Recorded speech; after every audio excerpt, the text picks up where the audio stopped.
So whenever you're given a fraction and asked to find the derivative, you have to use the quotient rule. So here we can see that they gave us f of x is equal to u of x over v of x. And if they asked us to find f prime of x, or the derivative, we would simply use this equation. And the quotient rule is the derivative of the top times the bottom minus the top times the derivative of the bottom all over the bottom squared is going to give us the derivative of any fraction, where both u and v are differentiable. So with that in mind, let's try an example. So f of x is equal to x squared all over x plus 1. So for here, u is going to be equal to x squared, so that means that u prime is going to be equal to 2x, and then v is going to be equal to x plus 1, so that means v prime is going to be equal to 1. So with that in mind, let's plug this into our equation. So f prime of x is going to be equal to the bottom, which is going to be x plus 1 times the derivative of the top, which is 2x, minus the top, which is x squared, times the derivative of the bottom, which is 1, all over the bottom squared.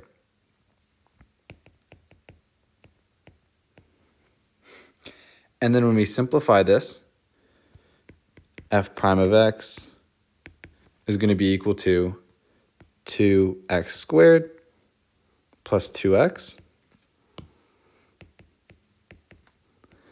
minus x squared all over x plus 1 squared. And when we simplify this further,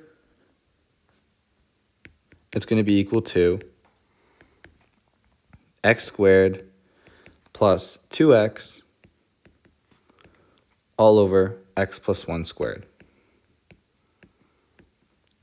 And that's our derivative. Let's try another example. Problem 2 here, our fraction this time is sine x over x. So here our u is going to be equal to sine x, and our v is going to be equal to x. So that's going to mean that our u prime is going to be equal to cosine x, and our v prime is going to be equal to 1. So with that in mind, let's plug this into our equation. So once again, it's going to be the bottom times the derivative of the top. So f prime of x is going to be equal to the bottom, x, times the derivative of the top, which is cosine x, minus the top, which is sine x, times the derivative of the bottom, which is 1, all over x squared. And then from here we can simplify this a little bit. So f prime of x is going to be equal to x cosine x minus sine x